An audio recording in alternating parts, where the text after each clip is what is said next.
Audrey, get out! him picking out the things from like the cotton to stuff in his ears. That was like a reference to slavery. I knew that. Yeah. That was a reference to what? To slavery. Oh yeah, because cotton. Yep.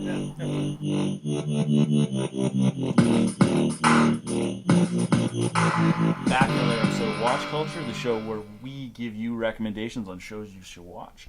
Thought I'd bring in Mike for this one because we're talking about a movie that he is absolutely in love with, and I am too. So, should I take it away? You can talk about it. All right, sweet. Well, my movie is the classic horror, in my opinion, right now. Already. For like as far as 2017 goes, is the movie Get Out by the one half of the Key and Peele show, so Jordan Peele. For those of you who haven't seen it, it's about this interracial couple. Also, who are you? What? If you haven't seen it. If you haven't seen this movie yet, who are you? Oh yeah, no, that's totally, yeah, no, it's like Andre needs to get out because he hasn't seen. Like I think at this point, like everybody and their mom has seen it. Yeah. Like it was like the talk of the town, like as soon as it came out. But again, like I said before, if you haven't seen it yet, it's about this interracial couple, and the boyfriend is black, girlfriend is white, and the girlfriend is taking the boyfriend out to meet the parents for the first time. Yeah. And at like when they drive out to like this middle of nowhere suburbia, and it's crazy. It's quite possibly like it's what you would expect nowadays, like with the current social climate. It's what you would expect with with parents meeting like your atypical situation where they meet the black boyfriend all of a sudden, and it's just that first act is just the most painful. Super uncomfortable. It's awkward. It's like, oh man, yeah, no, I can see that happening, and like okay, I'm like the whitest guy I know. So like for me, I can't relate to that specifically, but I can relate to the awkward meeting of the parents thing. See, and it's like takes it to like level 11. See, like the crazy thing is though, like being a man of color. Yes. I have experienced that. So that entire first half, I totally resonated with me. You're like, yo, holy shit. Yeah, no, it was crazy. Just because, like, side note, yeah. like little story about me. I dated this one girl like a long time ago. Her parents were from like this little rural town called Morinville.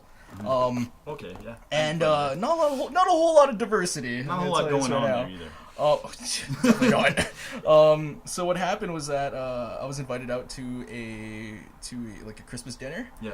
And I remember my girlfriend at the time was telling me, it's like, hey, I just want to let you know, my parents asked me if you needed chopsticks to eat when you come to dinner. And I'm like, oh my god, this is the funniest thing I've ever seen.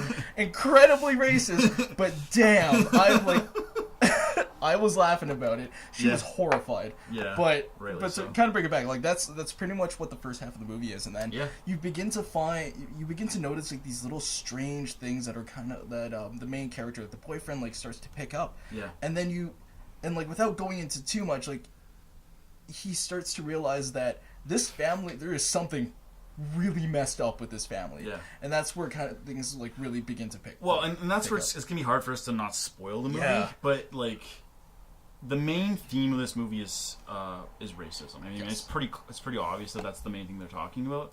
But it's a different tone of challenges of racism. Like I'm not an expert in this by any means, but a lot of the things that I've read and talked to people about is like envy. Like it's racism hidden behind envy. And as you watch the movie and uncover why they're envious of this guy, and you go to the party and you learn all the reasons why they're asking him questions like, hey, so are you equipped? Wink, wink. Hey, are you athletic? Like, it's pretty fucked up. Yeah, it's...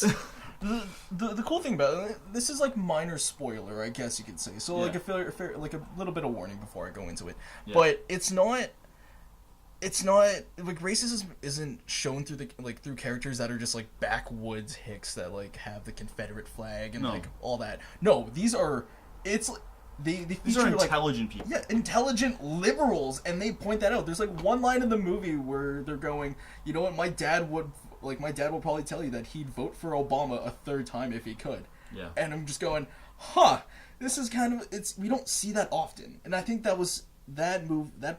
Seeing that was just so refreshing, and the fact that it was an original, like I guess you could say, is an original horror movie.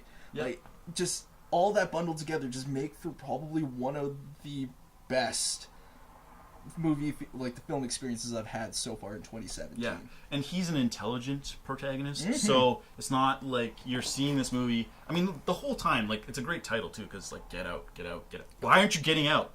But like the whole time, he's not making dumb decisions. Like he's doing smart things. Oh no! But you're still sitting there watching, like, oh my god, why aren't you leaving this situation? And his friend is hilarious because he's the everyman in this situation, right? And he's saying like, yo, they're gonna make you into a black sex slave. And it's like oh, yeah, probably.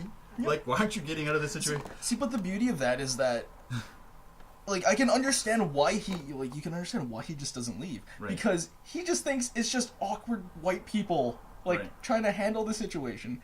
And that's the beauty of this movie. It's that everything just, oh man, it's so grounded in reality. It doesn't sit right. Obviously. Yeah. It just doesn't sit right with him, but it's something that he's used to. Yeah. Unjustly used exactly. to. But he's used to it, right? Mm-hmm. So, another thing I wanted to talk about is the ending. Ending was great. The ending is amazing, but as people who have watched the movie and also have gotten hard copies of the movie with access to the alternate ending, it's actually really sad because the original ending was a lot more realistic. Yup.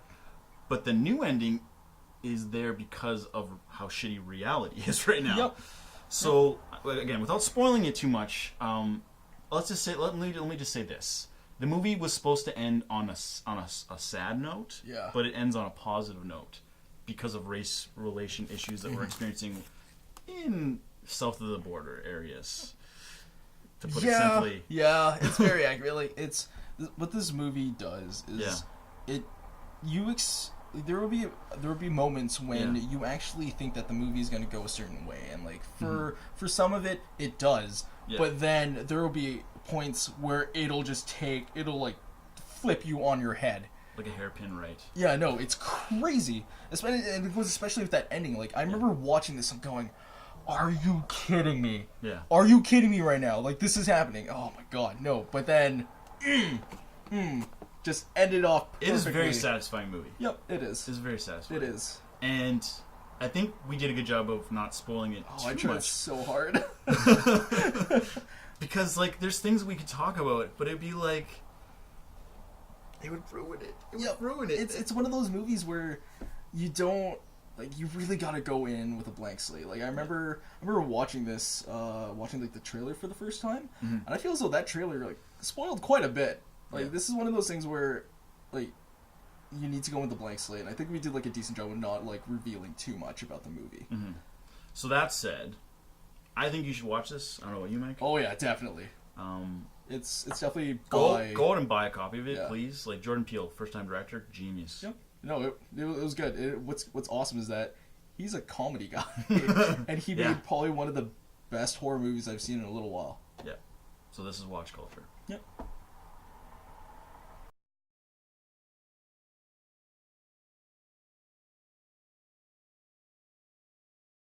So I was thinking, this is all great, but we should really focus on what we're going to talk about for our next episode. Okay. And I was thinking we should talk about the greatest movie of all time. Star Trek 2? The Wrath of Khan!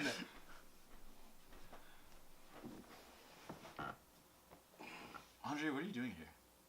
I'm here to subscribe.